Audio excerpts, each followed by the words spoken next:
I never thought I'd be the guy staring at his phone, heart pounding like a drum in my chest, dialing the number of the man I divorced 3 years ago, the one who shattered me, and yet still holds every piece.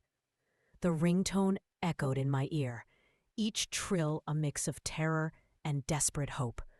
And when he picked up on the second ring, his voice, deep, familiar, laced with surprise, hit me like a warm wave crashing over cold sand. "Hey, it's me," I said, my throat tight, and in that moment, I knew I was either about to heal or break all over again. Welcome to another day, another episode at Storytime. Watch out and take care. It all started unraveling 5 years into our marriage, back when we were just two guys in our early 30s, building a life in our quiet hometown. We'd been together since high school, me at 15, him at 16, sneaking kisses behind the bleachers, whispering promises under starry skies. He was my everything. Passionate, funny, the kind of man who could make a mundane grocery run feel like an adventure. But then his depression crept in, slow at first, like fog rolling over a lake. He'd stare at the wall for hours, his eyes distant, empty. The binge drinking followed, bottles piling up in the recycling like silent accusations. I'd beg him to see a doctor, to try the antidepressants we picked up from the pharmacy, but he'd wave it off.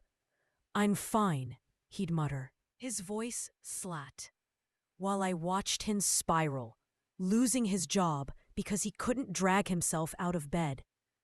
I stuck it out for so long, God I did. Mornings blurred into nights of me cooking dinner alone, the kitchen filled with the sizzle of onions and the ache of silence.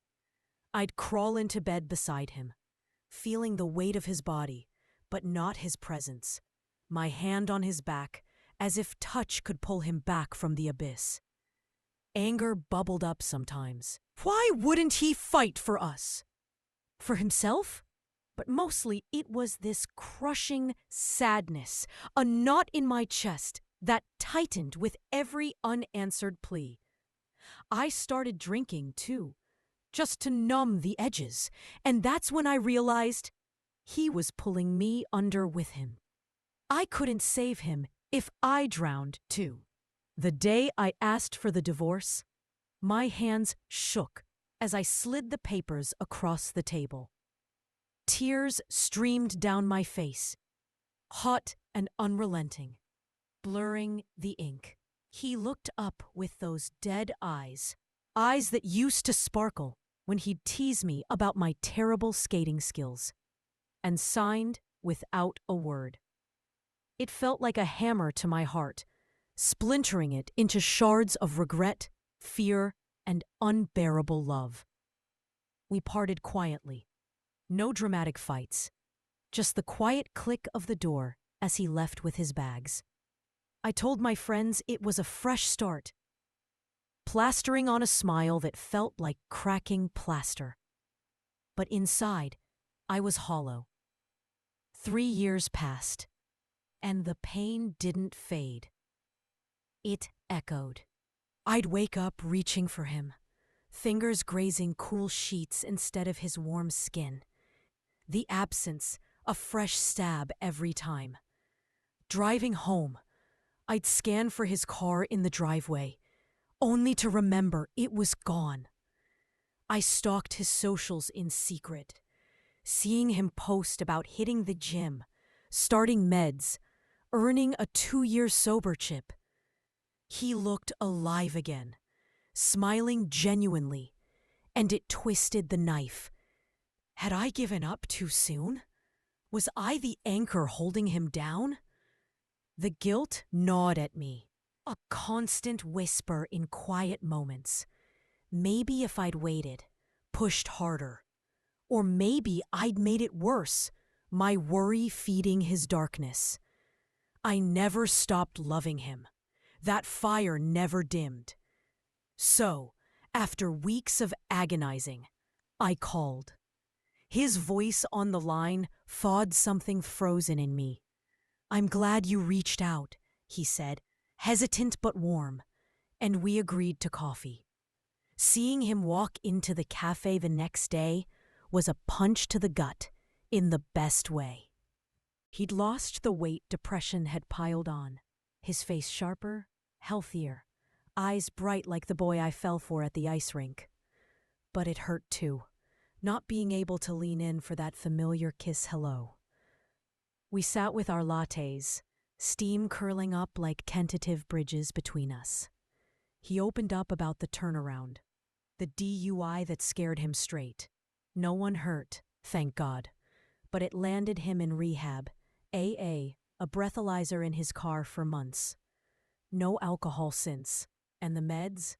Non-SSRIs, he mumbled, blushing when I pressed. We're helping. He was back at the gym, piecing his life together. Tears pricked my eyes as he spoke. Pride swelled in my chest, mixed with relief that washed over me like cool rain after a sweltering day. "I'm so fucking proud of you," I whispered, my voice cracking. I apologized for leaving, for not sticking it out, but he stopped me. "You had to go. I was dragging you down." His words lifted a weight I didn't know I carried. He mentioned dating someone briefly, but it ended when the guy pushed booze on him, dismissive, like it meant nothing. We talked for hours, then walked to a nearby park, the autumn leaves crunching underfoot, the air crisp with that familiar hometown scent of pine and distant wood smoke. It felt like a date, my hand itching to grab his. On a bench, overlooking the fading sunset, I confessed everything. The endless missing, the undying love, the wish to try again, with therapy. Slow steps, no rushing. He went quiet, the silence thick with unspoken fears. Then he admitted his depression wasn't gone. Bad days still came. "But I won't stop fighting now," he said, his voice steady. "I won't neglect you like before." If I could accept that, he was in. We hugged, his arms strong around me, his kiss on my temple, igniting sparks I'd thought extinguished. It was like the first warm spring breeze after winter's bite. Gentle, promising, alive. He walked me to my car, squeezing my hand, and as I drove away, happy tears blurred the road. We texted that night, giddy like teens, scheduling a real date. He promised to plan it all, to make up for lost time. The date exceeded every dream. He picked me up, secretive, insisting I dress warm. We ended up at the old ice rink where we met, run down but magical under the lights. Skating together, I wobbled through old figure moves, laughing as he caught me, his arm around my waist, sending shivers unrelated to the cold. When I complained of frozen cheeks, he cupped my face with gloved hands, our breaths mingling in the frosty air. Dinner followed at our first date spot, a greasy hole in the wall, where he flirted shamelessly, holding my hand under the table like old times. My heart raced, love reigniting in layers I didn't know existed. A drive to the dark sky park where he proposed years ago. Blankets spread, we stargazed, cuddled close, his heartbeat a soothing rhythm against my ear. Sparkling grape juice in plastic flutes, giggly kisses. It was nostalgic, yet new. "I love you," he murmured in the quiet, and my chest tightened with joy. We went back to his place, intimacy unfolding naturally after years of starvation. No issues, just connection that left me breathless. But as dawn filtered through his curtains, reality settled in. Waking beside him, pulling him close, felt right, yet doubts whispered. We'd rushed before. History loomed. Over coffee in his kitchen, steam rising like our tentative plans, we talked honestly.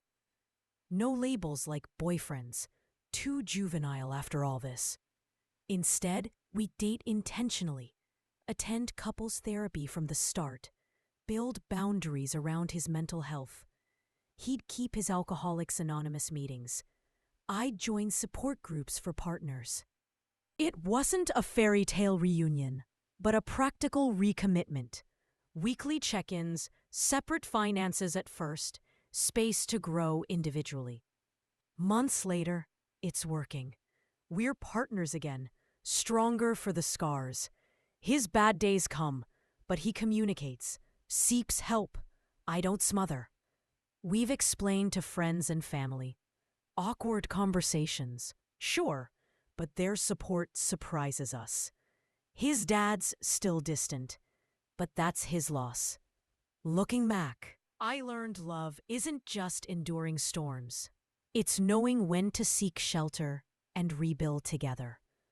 Divorce broke us, but reconnection taught us resilience. And damn, it feels good to have my man back. One realistic step at a time. Thanks for watching the whole story. Do like and follow the channel to support.